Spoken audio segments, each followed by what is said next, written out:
त्रिपुरसुन्दरी अष्टोत्तरम्। ॐ बालत्रिपुरसुन्दर्यै नमः। ॐ कल्याण्यै नमः। ॐ त्रिपुरायै नमः।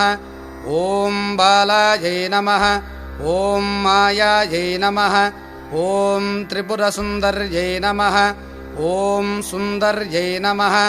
ॐ सौभाग्यवत्यै नमः। ॐ क्लीङ्कार्यै नमः। ॐ सर्वमङ्गलायै नमः। ॐ ह्रीङ्कार्यै नमः। ॐ स्कन्दजनन्यै नमः। ॐ परायै नमः। ॐ पञ्चदशाक्षर्यै नमः।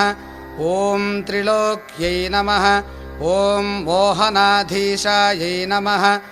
ॐ सर्वेश्यै नमः। ॐ सर्वरूपिण्यै नमः।